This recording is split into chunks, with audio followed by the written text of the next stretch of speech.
नमस्कार, स्वागत है आप सभी का। मैं हूं माधवी पांडे आपके साथ। आप देख रहे हैं स्ट्रेट लाइव। शुरुआत करते हैं बिहार से। राष्ट्रपति महात्मा गांधी की जयंती के अवसर पर राज्यपाल आरिफ मोहम्मद खान और मुख्यमंत्री श्री नीतीश कुमार ने पटना के गांधी मैदान स्थित राष्ट्रपिता महात्मा गांधी की विशाल आदमकद प्रतिमा और चित्र पर माल्यार्पण किया है और उनके व्यक्तित्व एवं कृतित्व का स्मरण किया है। मुख्यमंत्री ने उनके आदर्शों को जीवन में उतारने का संकल्प भी लिया है। इस अवसर पर विधानसभा अध्यक्ष नंद किशोर यादव, विधायक अरुण कुमार सिन्हा, आयुक्त पटना प्रमंडल डॉक्टर चंद्रशेखर सिंह, जिलाधिकारी डॉक्टर त्यागराजन SM, पटना प्रक्षेत्र के पुलिस महानिरीक्षक जितेंद्र राणा, बिहार राज्य नागरिक परिषद के महासचिव अरविंद कुमार सिंह सहित अनेक सामाजिक एवं राजनीतिक कार्यकर्ताओं ने राष्ट्रपिता महात्मा गांधी की प्रतिमा पर माल्यार्पण कर उन्हें शत नमन किया है और श्रद्धांजलि भी अर्पित की है। आपको बता दें कि इस अवसर पर सूचना और जनसंपर्क विभाग के कलाकारों द्वारा आरती पूजन, भजन कीर्तन आदि का गायन भी किया गया है। वहीं मुख्यमंत्री ने गांधी जी की वेशभूषा में पधारे सुरेश कुमार हज्जू से भी मुलाकात की है।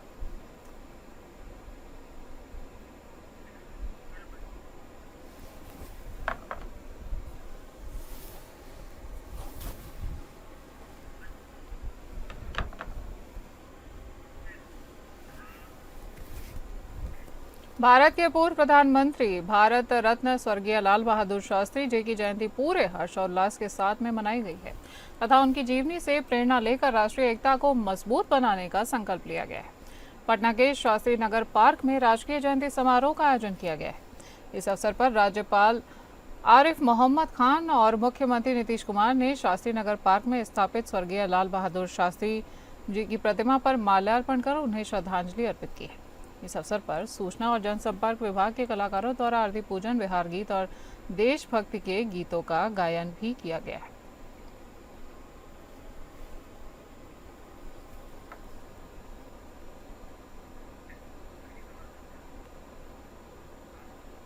सहरसा में पतरघट थाना क्षेत्र के कमलजरी पुल के पास सड़क हादसे में एक शिक्षक की दर्दनाक मौत हो गई है। मृतक की पहचान मधेपुरा वार्ड नंबर 1 निवासी 32 वर्षीय आशुतोष कुमार के रूप में की जा रही है। बताया जा रहा है कि आशुतोष कुमार वर्ष 2012 से सिंहेश्वर शंकरपुर प्रखंड में शिक्षक के पद पर कार्यरत थे। देर रात बाइक से मधेपुर से तमकुल्हा जा रहे थे, तभी अज्ञात 4 पहिया वाहन ने जोरदार ठोकर मार दी है और मौके से फरार हो गए। इस हादसे में उनकी मौत हो गई है। वहीं घटना की जानकारी मिलते ही पुलिस मौके पर पहुंची और कागजी कार्यवाही पूरी कर शव को पोस्टमार्टम के लिए सदर अस्पताल सहरसा भेजा गया। हादसे की खबर मिलते ही मृतक के घर में हाहाकार मच गया है और परिवार का इस समय रो रो कर बुरा हाल है।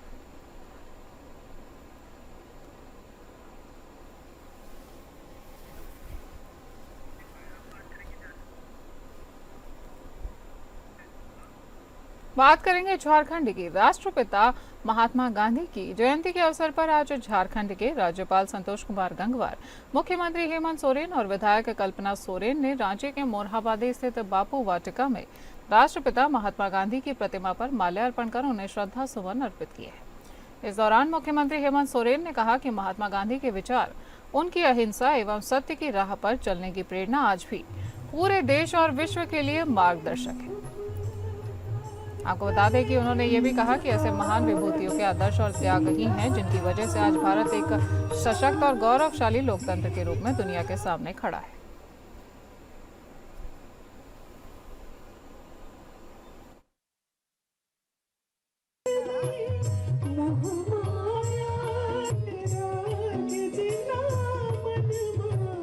अक्टूबर का ये शुभ दिन भारत के इतिहास के पन्नों में ये सुनहरा पल, जहां हमारे महान विभूतियों ने जन्म लिया।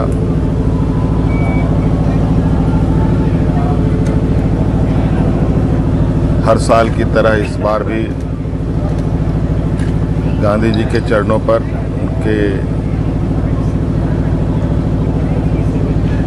उनको हम लोगों ने याद किया। हम लोगों ने माल्यार्पण किया। मूर्ति पर जगह जगह आज लोग इकट्ठे भी हो रहे हैं। ये हमारे लिए गौरव की बात है। राष्ट्रपिता महात्मा गांधी और पूर्व प्रधानमंत्री लाल बहादुर शास्त्री की जयंती के मौके पर आज झारखंड कांग्रेस द्वारा खास आयोजन को संपन्न किया गया है। इसी सिलसिले में रांची स्थित पार्टी के केंद्रीय कार्यालय में प्रदेश अध्यक्ष केशव महतो कमलेश ने एक वीडियो संदेश जारी कर देश के दोनों महान व्यक्तियों की तस्वीरों पर माल्यार्पण किया है और उन्हें नमन करते हुए कांग्रेस प्रदेश कमेटी के सदस्यों को संबोधित किया है। हमारे दो महान विभूतियों का जयंती है। एक सत्य अहिंसा के पुजारी राष्ट्रपिता महात्मा गांधी का, जिन्होंने देश को आज़ाद करने का काम किया, जिसके नेतृत्व में हमारा देश आज़ाद हुआ, और दूसरा हमारे पूर्व प्रधानमंत्री लाल बहादुर शास्त्री का, जिन्होंने जय जवान जय किसान का नारा दिया था और एक और सीमा की सरहद पर रक्षा करने वाले जवानों को प्रोत्साहित करने का काम किया, उनकी जय बोलने का काम किया। दूसरी ओर देश के अन्नदाता किसानों की भी जयकार की उन्होंने। इसलिए ये दोनों महापुरुष और दोनों विभूति हम सबों के लिए वंदनीय है। मैं दोनों विभूतियों के प्रति सत नमन करता हूँ और उन्हें श्रद्धांजलि अर्पित करता हूँ।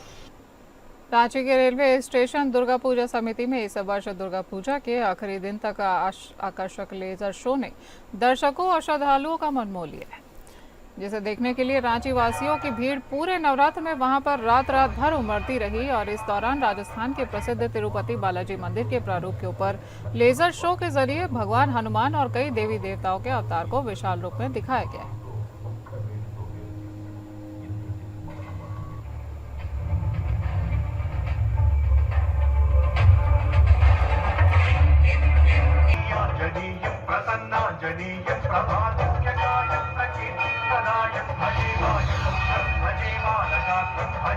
వానర సైన్యంతో విజృంభిస్తూ లక్ష్మణ స్వామి తనతో పోరాటం చేస్తున్న రావణుడి కుమారుడు ఇంద్రజిత్ తలని బాణంతో ఒక్క వేటుతో వేరు చేశాడు.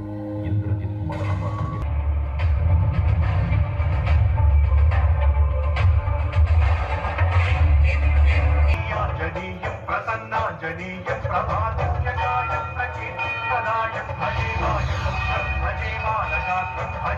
వానర సైన్యంతో విజృంభిస్తూ లక్ష్మణ స్వామి। राज्य के जिला स्कूल स्थित रामलला दुर्गा पूजा समिति द्वारा इस वर्ष भी भव्य दुर्गा महोत्सव का आयोजन किया गया है, जहां 1.25 करोड़ के विशाल पंडाल में अद्भुत मूर्तियां, कलाकृतियां और बारीकी से की गई सजावट ने लोगों को मन मोह लिया है। तो वहीं पंडाल परिसर में लगे मेले की रौनक भी देखने के लायक रही। आपको बता दें कि इस पंडाल में स्वामी नारायण मंदिर के प्रारूप को देखने को मिला है। वहीं राज्य भर से लोग इसे देखने के लिए पहुंच रहे हैं। बीती रात इस पंडाल के भीतर और बाहर जगमगाती रोशनी से पूरा वातावरण जगमगा उठा है। यहाँ की कलाकृति देखकर लोग भी हैरान रह गए। आपको बता दें कि इसी पंडाल समिति द्वारा पिछले वर्ष रांची में नवरात्र पर अयोध्या के राम मंदिर के प्रारूप का निर्माण किया गया था, जो ऐतिहासिक रूप पूरे राज्य में चर्चा का विषय बना रहा था।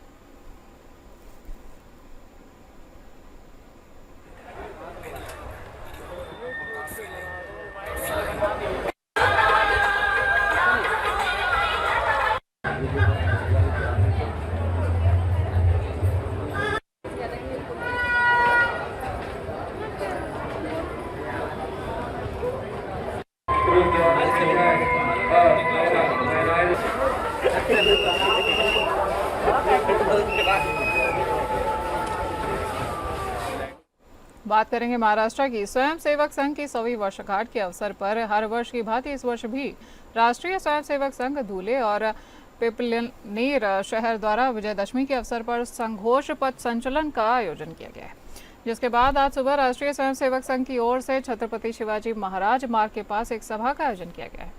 विभाग संघ चालकों एवं गणमान्य व्यक्तियों द्वारा शस्त्र पूजन एवं प्रतिमा पूजन भी किया गया है। आपको बता दें कि ध्वज बंधन और प्रार्थना के बाद शहर और आसपास के क्षेत्रों के विभिन्न मार्गों पर सघोष पथ संचलन निकाला गया है और इस अवसर पर विभिन्न चौराहों पर सड़कों को रंगोली से सजाया गया है और नागरिकों एवं महिला स्वयंसेवकों का पुष्प वर्षा से स्वागत किया गया है। पथ संचालन कार्यक्रम का समापन मुख्य वक्ताओं के मार्गदर्शन में हुआ है। 100 वर्ष पूर्व विजयादशमी के दिन ही राष्ट्रीय स्वयंसेवक संघ की स्थापना नागपुर में हुई थी। 100 साल की इस अपनी पूरी गतिविधि के साथ राष्ट्रीय स्वयंसेवक संघ एक विशिष्ट ऊंचाई पर आज भारत माँ के चरणों में अपनी सेवा दे रहा है। 100 वर्ष के उपलब्धि में भारत माँ को अपना वैभव प्राप्त कराने के लिए सभी स्वयंसेवकों ने एक निश्चय फिर से एक बार प्रकट किया है और इसी माध्यम का प्रकटन इस उत्सव के दौरान हुआ है। इसके लिए पिंपलनेर में मेरा प्रवास इस उत्सव के दरमियान हुआ और एक अच्छा अनुभव प्राप्त हुआ। तो करेंगे मध्य प्रदेश का। देश भर के साथ आज ग्वालियर में भी दशहरे के रंग देखने को मिल रहे हैं। ग्वालियर में सिंधिया राज परिवार भी आज दशहरा महोत्सव को परंपरागत तरीके से मना रहा है। आज के दिन सिंधिया राज परिवार के लोग राजसी वेशभूषा में दशहरा पर्व मनाने के लिए निकले हैं। केंद्रीय मंत्री ज्योतिरादित्य सिंधिया और उनके बेटे महान आर्यमन सिंधिया राजसी वेशभूषा में हाथों में तलवार लेकर पूजन के लिए निकले हैं। वहीं सिंधिया राज परिवार सबसे पहले गोरखी स्थित देवघर पहुंचे हैं। बता दें कि बेटे आर्यमन सिंधिया भी पिता के साथ पूजा करने वहां पर पहुंचे हैं और ज्योतिरादित्य सिंधिया ने परंपरागत तरीके से सिंधिया राजवंश के इष्ट देव और शस्त्र पूजन और रियासत कालीन सिंधिया सेना राज चिन्हों का पूजन किया है। तो वहीं सिंधिया ने दिन भर माता और पूर्वजों के स्थलों पर पूजा अर्चना भी की है। पूजन के दौरान केंद्रीय मंत्री ज्योतिरादित्य सिंधिया ने पूरे देश को दशहरे की शुभकामनाएं दी।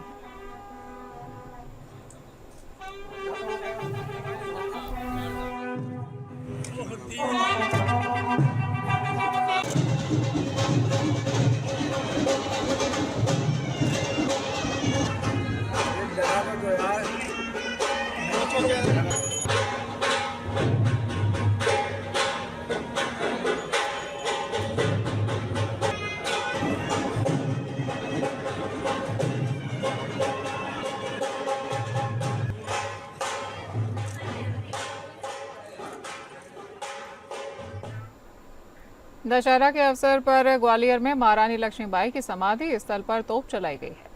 गंगादास जी की शाला में 1857 की क्रांति में रानी लक्ष्मीबाई द्वारा इस्तेमाल की गई तोप और क्रांतिकारियों के शस्त्रों का पूजन किया गया है। संतों द्वारा पूजन कर तोप से परंपरागत गोला चलाकर धमाका किया गया है।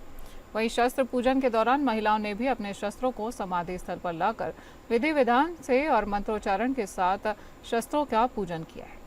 युवतियां अपनी लाइसेंसी राइफल लेकर पूजन करने के बाद खुश नजर आई हैं। वहीं युवतियों का कहना है कि वक्त आने पर वो अपने देश के लिए रानी लक्ष्मीबाई की तरह अपने शस्त्र उठाएंगे।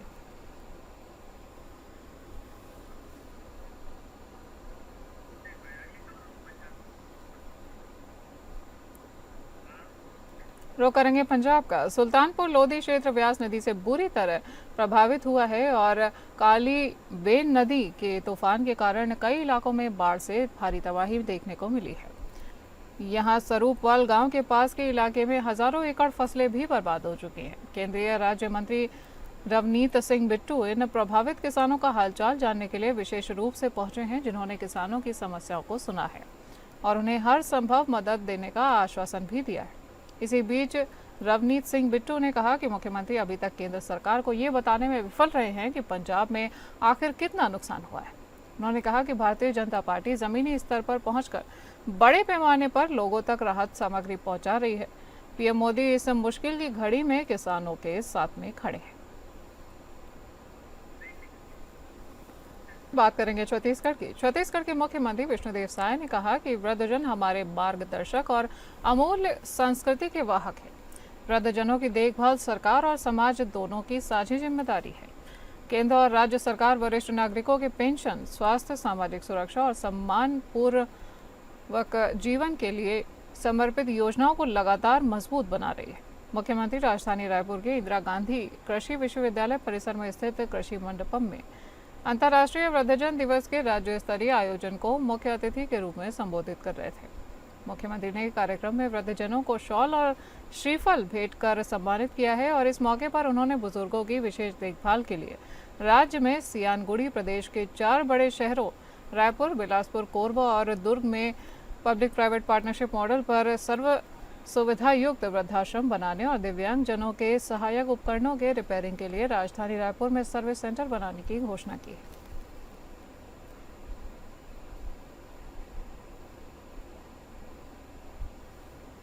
फल देकर और विभाग सभी बुजुर्गों का सम्मान भी करेगा।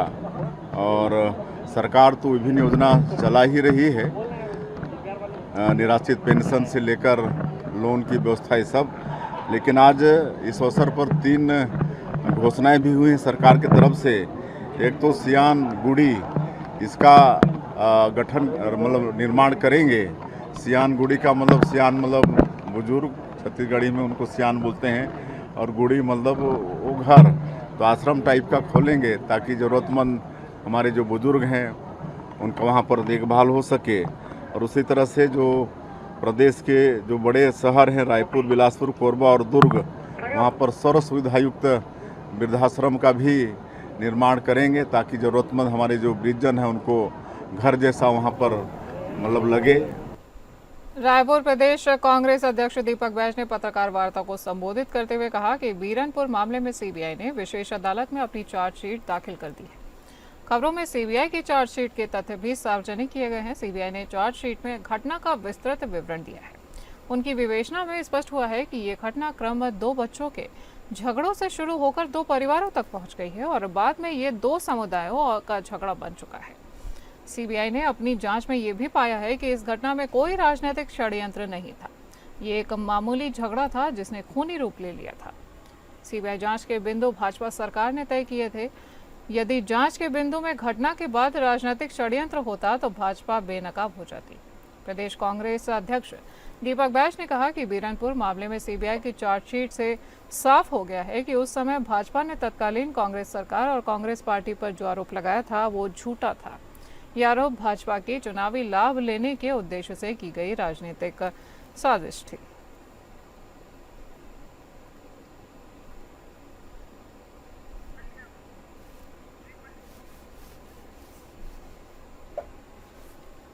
सरकार ने इस घटना को तत्काल संज्ञान में लेकर जो भी जिम्मेदार है, जो भी दोषी है, उन पे कार्रवाई की। हाँ, लेकिन हमारे प्रतिनिधि सवाल वहां जाने का, क्योंकि वहां माहौल बहुत उत्तेजनक था, आक्रोश का माहौल था वहां पे। इस वजह से हो सके हमारे प्रतिनिधि वहां नहीं पहुंच पाए। लेकिन इसका मतलब तो ये नहीं कि सरकार वहां कार्रवाई नहीं की। सरकार जो दोषी है उस पर कार्रवाई की है और जांच भी हुई। सीबीआई के चार्जशीट में स्पष्ट लिखा हुआ है कि कोई राजनीतिक षड्यंत्र नहीं था और जो पुलिस की कार्रवाई थी वो सही थी। रायपुर जिला कांग्रेस कमेटी ने एक बार फिर शासन प्रशासन पर आरोप लगाते हुए कहा कि भाजपा शासनकाल में गायों की संख्या लगातार कम हो रही है। पूर्व पीसीसी चीफ धर्मेंद्र साहू ने आरोप लगाया है कि इस सरकार में गाय मर रही हैं, रखरखाव की कोई व्यवस्था नहीं की गई है और इसे देखते हुए गौठान को पुनः चालू करने की मांग की गई है। आगे उन्होंने कहा कि अगर गौठान का नाम बदलकर चालू करना पड़ा तो चालू करें, अगर नाम से पीड़ा है तो योजना का नाम बदलकर योजना को पुनः चालू करें, क्योंकि गौ माता राज्य में धीरे धीरे कम हो रही हैं, जो कि बेहद दुखद है। पूर्व पीसीसी चीफ धर्मेंद्र साहू ने आगे कहा कि जिस प्रकार स्वामी आत्मानंद स्कूल का नाम बदलकर पीएम श्री स्कूल रख दिया गया है, मगर काम वही हो रहा है, हमें कोई आपत्ति नहीं है। गौठानों का भी नाम बदल दें और पूरे प्रदेश की 10,800 गौठान को चालू करें ताकि गाय सुरक्षित हो सके।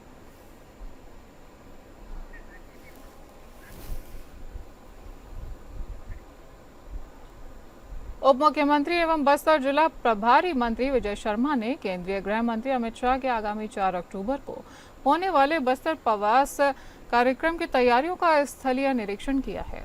उन्होंने अधिकारियों को निर्देशित किया है कि सभी आवश्यक तैयारियां एवं व्यवस्थाएं समय से पहले ही पूरी कर ली जाएं ताकि कार्यक्रम को सफलतापूर्वक संपन्न कराया जा सके। उप मुख्यमंत्री शर्मा ने सिरहासार भवन और लालबाग स्थित कार्यक्रम स्थल का जायजा लिया है और अधिकारियों की बैठक लेकर तैयारियों की विस्तृत समीक्षा भी की है। उन्होंने कहा कि सभी विभाग आपसी समन्वय बनाकर कार्य करें और किसी भी स्तर पर लापरवाही न बरती जाए। इस अवसर पर सांसद बस्तर महेश कश्यप, विधायक जगदलपुर किरण देव, महापौर संजय पांडे सहित अन्य जनप्रतिनिधि भी उपस्थित थे।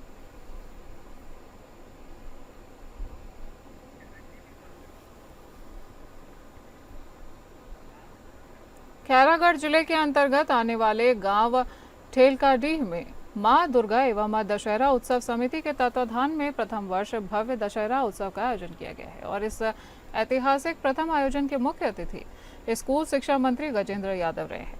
विजयादशमी का ये पर्व बुराई पर अच्छाई की जीत का प्रतीक है और इस पर्व को बड़े ही हर्षोल्लास के साथ मनाया जाता है। इस प्रथम भव्य कार्यक्रम की शुरुआत मुख्य अतिथि द्वारा विधिवत शस्त्र और शास्त्र पूजन के साथ में की गई है। वहीं मंच को संबोधित करते हुए इसको स्कूल शिक्षा मंत्री गजेंद्र रावत ने समस्त नागरिकों को विजयदशमी व आगामी दीपावली पर्व की शुभकामनाएं दी हैं और साथ ही ठेलकाडीह को स्कूल बाउंड्री वॉल, ऑडिटोरियम निर्माण और आसपास के पंचायतों में विकास की गति बढ़ाने के लिए 50 लाख रुपए देने की घोषणा भी की है। और इस शानदार कार्यक्रम में सभी हमारे माननीय गजेंद्र यादव जी, नीलू शर्मा जी, पर्यटन मंडल के चेयरमैन, हमारे जिला पंचायत के उपाध्यक्ष और पार्टी के मंडल के अध्यक्ष सहित सभी पदाधिकारियों ने, और आपने देखा है कि हमारे मंत्री जी सौगात देकर के गए हैं। इसके पश्चात अब यहाँ रावण मारने का भी कार्यक्रम रखा गया है और मैं ये कहूँगा कि माननीय मंत्री जी ने जो सौगात दिया है वो ठेलकाडीह के लिए ये ऐतिहासिक है। मैं उनको बहुत बहुत आभार प्रकट। चांपा थाना क्षेत्र में घटित गैंग रेप के मामले में जांजगीर चांपा पुलिस ने त्वरित कार्यवाही करते हुए 24 घंटे के भीतर ही 7 आरोपियों को गिरफ्तार कर लिया है। मामला 28 से 29 सितंबर के दरमियान रात का है, जब कुछ युवकों ने एक महिला को मोटरसाइकिल से सुनसान स्थान पर ले जाकर सामूहिक दुष्कर्म किया था और वहां से वो फरार हो गए थे। पीड़िता की शिकायत पर थाना चांपा में अपराध दर्ज कर जांच प्रारंभ कर दी गई है और एसपी विजय कुमार पांडे के निर्देशन में एएसपी उमेश कश्यप और एसडीपीओ यदुमणि सदार के मार्गदर्शन में थाना प्रभारी जयप्रकाश गुप्ता और साइबर सेल प्रभारी सागर पाठक के नेतृत्व में विशेष टीम का गठन किया गया है।